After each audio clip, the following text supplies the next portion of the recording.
And we're live! Hi guys, it's another Monday. We're happy and excited to have this Monday. We love Mondays here at Rebel TV. And if you're just joining us for the first time, Rebel TV happens to be a collaboration of a bunch of really awesome entrepreneurs that get together, mastermind, work together, and have a really great time. And today's show is going to be kind of fun because we've been running a competition in our group. And today we're going to sit down with the awesome Sarah Kay, who's won 2 weeks in a row now, and kind of pick her brain just a little bit. And so without further ado, Sarah, could you go ahead and just introduce yourself and, you know. Yeah, I'm Sarah Kay. I call myself Awesome Sarah Kay because it feels good, and I think that I'm pretty freaking awesome. Which I think explains my winning stuff. I don't know. But we'll talk about that in the episode. Yeah, I'm a little bit more about me. I am currently also a full-time project manager in addition to my entrepreneurial activities. I'm also a mom. And I mostly talk about myself. So this will be fun. Well, then you'll feel right at home, and you'll have a really good time doing this for the next, 20 minutes or so. Exactly. And then we kind of made a play on today's title, having to do with your name. We named the show "Why Are You So Awesome?" And so that's really what we want to do. We just kind of want to pick your brain a little bit. And first, I really want to congratulate you. You have, in the last 2 weeks, really just shined with what you've been doing. And I think part of it is, part of it's you. Part of it's some of the ideas that you have and you implement, and you're not afraid to take risks. And so I was wondering if maybe you would talk a little bit about the risks that you're not afraid to take that a lot of other people kind of seem to be, afraid to do. Yeah, that's really interesting, because as soon as you said it, about taking a risk, I don't see it that way. Like, to me, it's not that much of a risk. And in retrospect, like looking at it from different perspectives, I can see why that can be that's kind of a crazy statement for some people. Because coming up with a weird idea and really not being, I guess, timid to share that idea with the entire internet can be seen as a pretty big risk. And maybe I just didn't think about it that way before. That's why I didn't see it as a risk.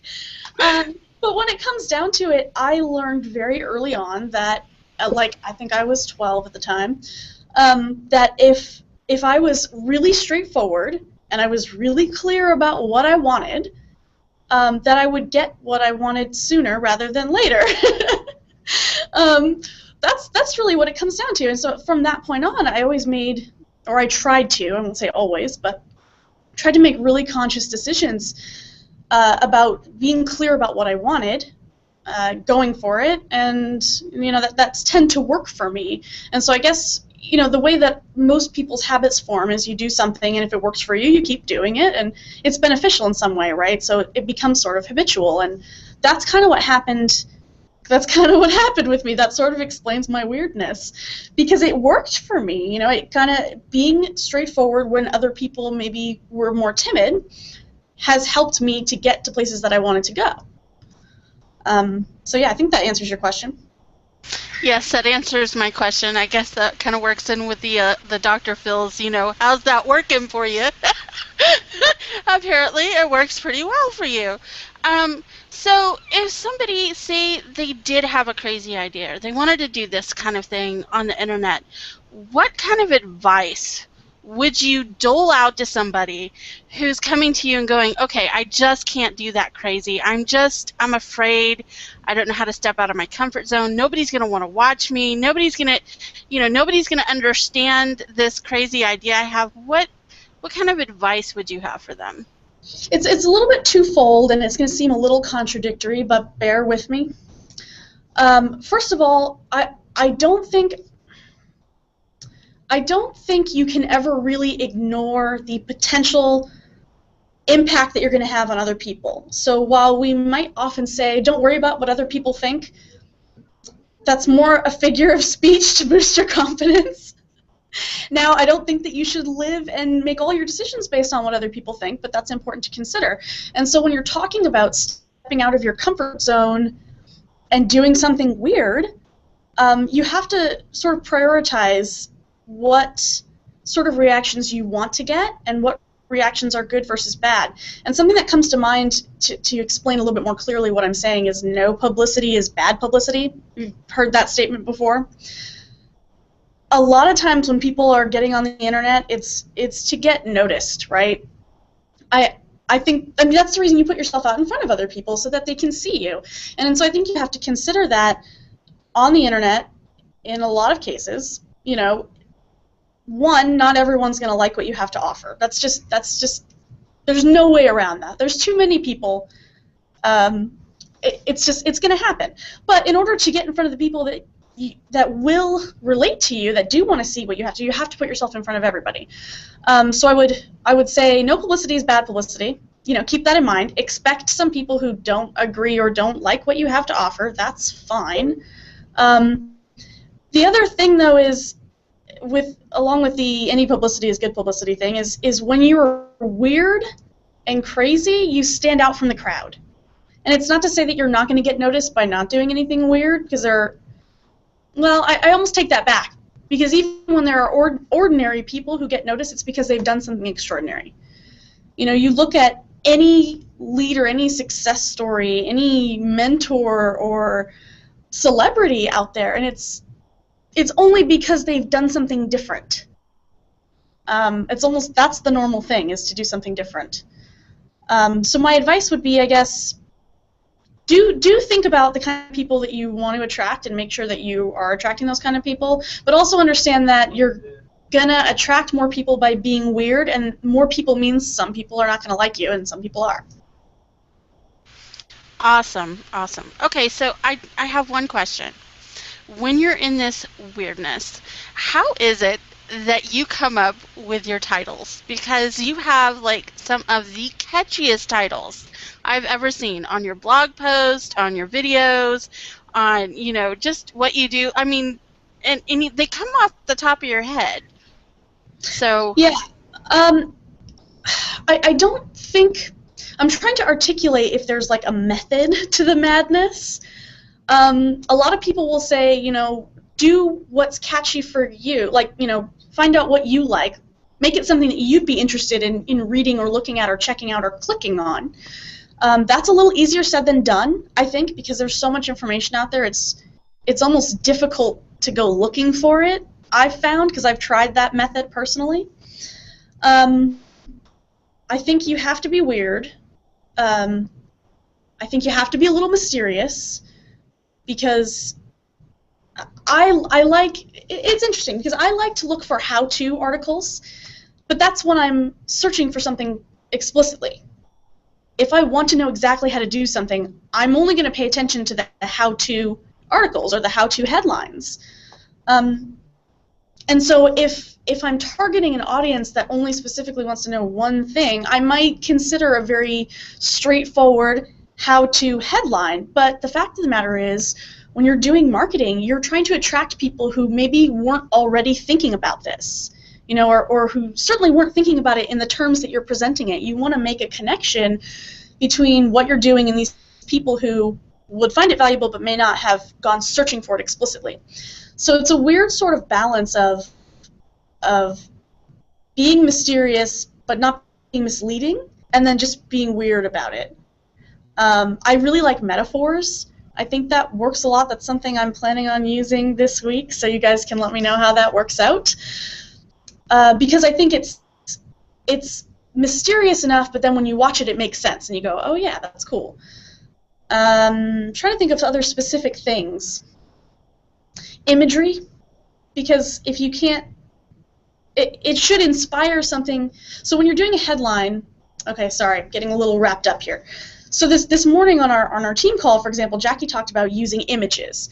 On social media in particular, we're super drawn to images. And if that image is interesting or pleasing in some way and somehow appealing, we're going to then look at what's around it because we want to know more. Well, with just a headline, you may or may not have a picture attached to it, and you want that headline to basically create a picture in someone's mind that's interesting enough that makes them want to click on it and find out more. Awesome. That's a great way to wrap that up, because I think a lot of people, we get caught up in the how-tos. We get caught up in the, okay, so we're writing a blog, so it needs to be more like an article, and we forget the things that, that make us who we are. We forget that we need to add in our humanity. We need to add in our, who makes us us at our inner core, because we're human, and we're not just talking to a bunch of bloggers or just to a bunch of whatever. All of these people have lives. They watch TV. They have their favorite shows. They go out to eat. They have their favorite restaurants. They do things on a normal basis, and I think we forget to reach out to people with what they're doing. So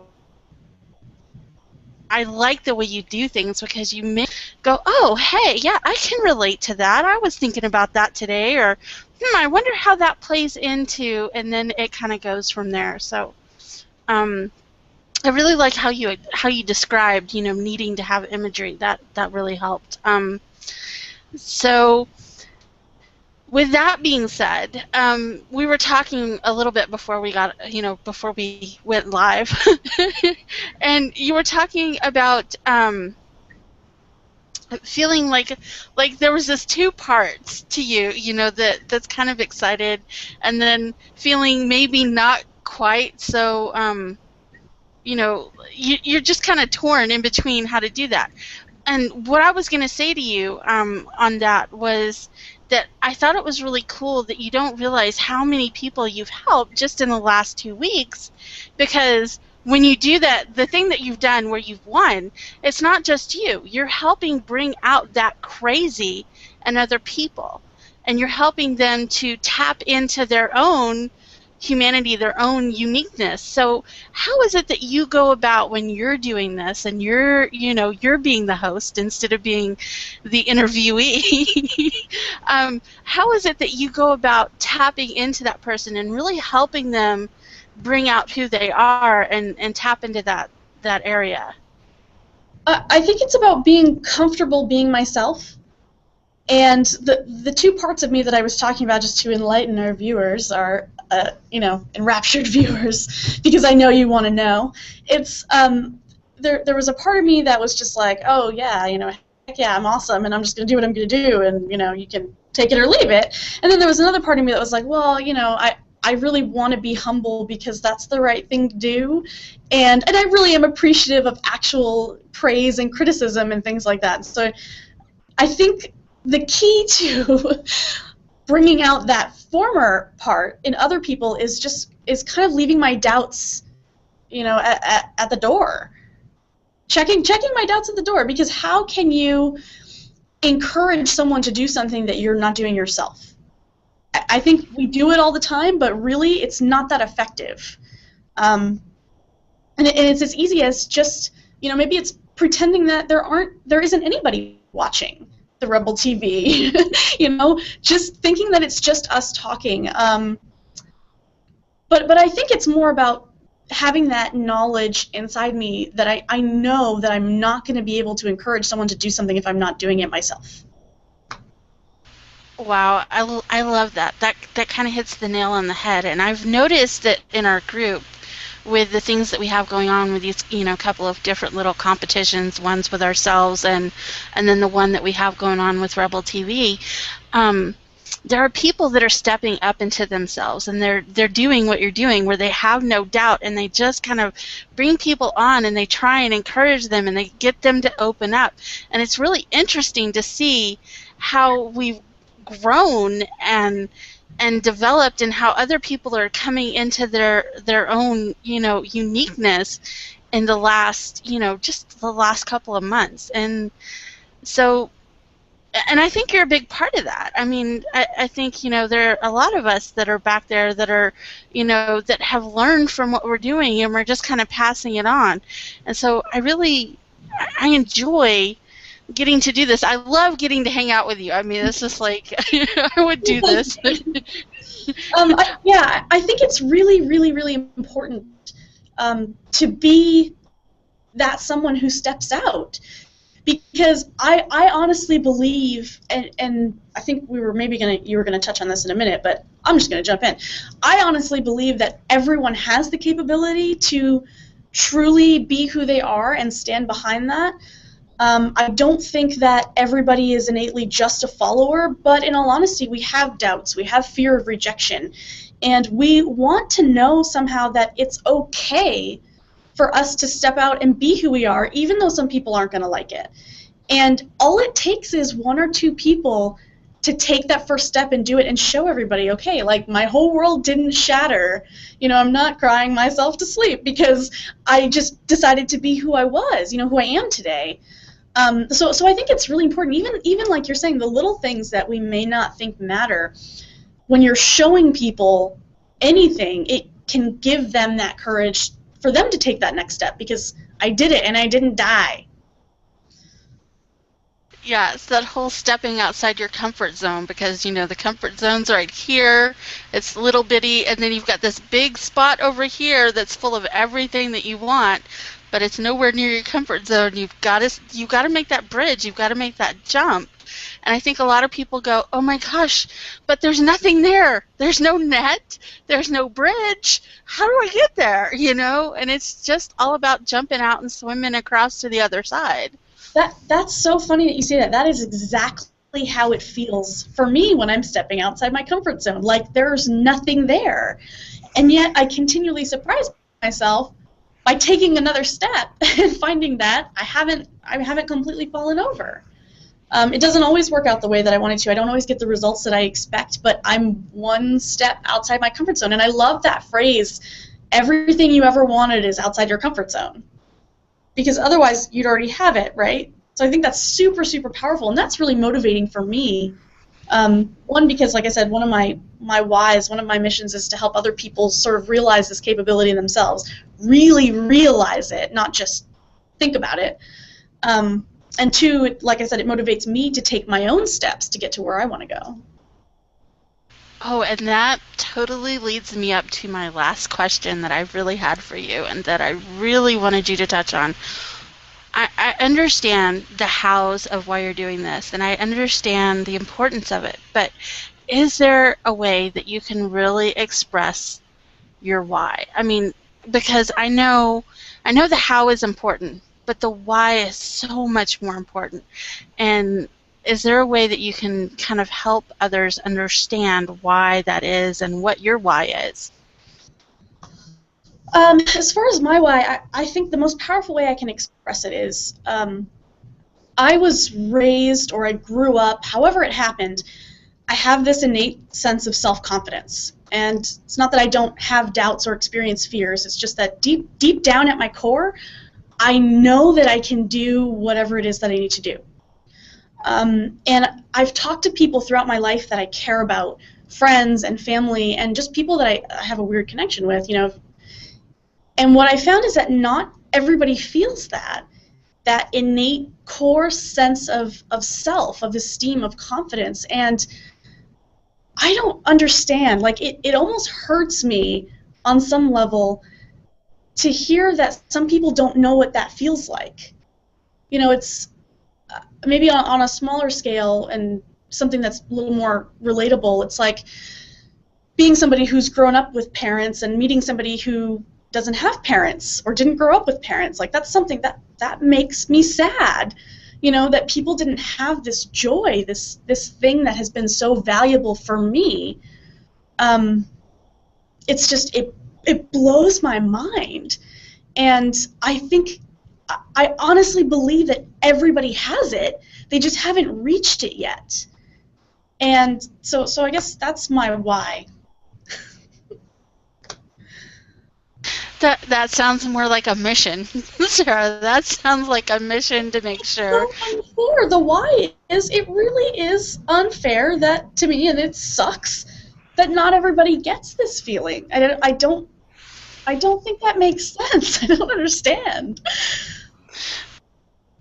That's awesome, though, and I really appreciate that you can have such a compassion for everybody that really doesn't understand or don't that they themselves don't have that core, self-confidence, because I know a lot of people do lack that, and it's kind of crazy and a little bit sad. So it's really awesome that that's your mission, that's your why, and I really love that. Um, okay, so we have reached our 20 minutes. Is there any last word of wisdom you would like to share before we wrap up? Of course, there always is. I just gotta think of something. That's what I do. I just go for it, and I just figure it out later. No, that's not always true. I I would reiterate that everything you ever wanted is outside your comfort zone. I would say that you're gonna surprise yourself by taking that step and realizing that the entire world doesn't crumble. You're gonna make mistakes. You're gonna encounter people who don't like you. Do it anyway, because there's nothing harder than not being yourself. I think that's a lot of what dampens and crushes our inner core of self-confidence, is that we have whatever fears or doubts or masks that are keeping us from being our true selves, and I think that that just needs to be chucked, needs to be totally tossed, and if anybody doesn't like it, you need to give them the finger or something. I feel really, really strongly about this, guys. Like, you have to do what makes you you. Otherwise, what's the point? And not only that, it's harder to not be yourself. It really is. For all the fears and doubts we have about being ourselves, it's harder to not be yourself. So, do it. That's awesome. That totally wraps this show up. So I will tell you, if you're actually watching this on Rebel TV right now, or maybe you're on someone's blog right now who cared enough to share it with you, click around on the links, find out what they're about. Um, just get to know this person because they cared enough to share this information with you. And if you want to know a little bit more about us two crazy people, well, wherever you're at right now, those people are going to be the people to get in touch with, because they hang out with us, they know us, and they're going to be able to help you and give you advice just like we can. So make sure to click around. Tomorrow we will have another show at 3 p.m. We're here Monday through Friday at 3 p.m. and Wednesdays at 8 p.m. after dark. So we're looking forward for you guys to come and join us, and if you need to, come back and watch this a couple of times. So it was great, and we'll see you guys again tomorrow. Thank Bye. you. Bye.